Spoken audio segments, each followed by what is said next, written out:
Going back to a little bit of eligibility, I would say an impairment needs to be a diagnosis or assumed or suspected diagnosis. So does it necessarily mean that your student with a diagnosis will automatically get a 504 plan? No.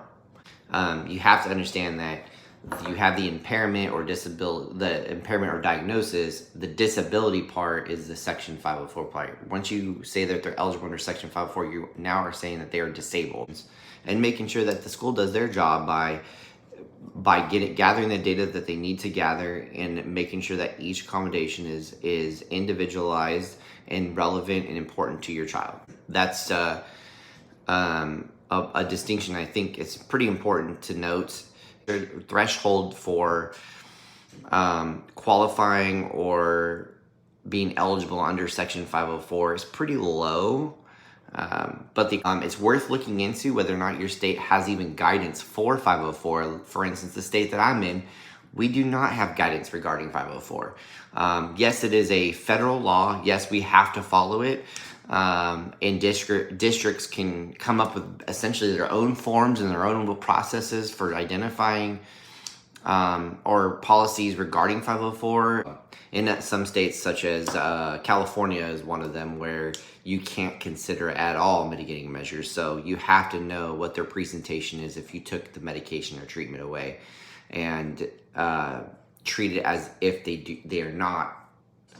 don't have any mitigating measures. So for my specific school district, we just took on the model from Texas. So that's kind of where we're at with our state. But again, other states have more guidance towards 504. During the 504 meeting, it's very important to look at the current impact of that disability and determine whether or not accommodations are enough. If your child has 15 accommodations, then it's more than likely one or two things are happening. Number one, we may be over accommodating the child, and there might be things that need to be condensed down or taken off. Or two, they're just requiring that many accommodations, and they're requiring so many accommodations, almost individualized to the point where we might need to be looking at special education. So as a school psychologist and 504's facilitator, I have to constantly be thinking about that.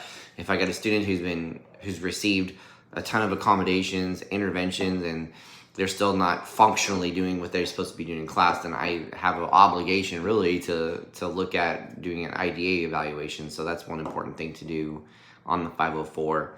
You need to establish essentially, like I said, establish that disability and how it is impacting that child, and do they require accommodations related to that disability.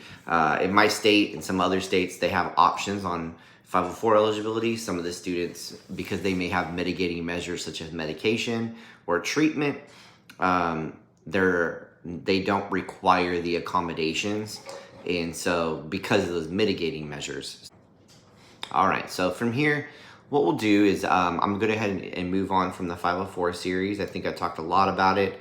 I'll try to touch on any special topics after this video.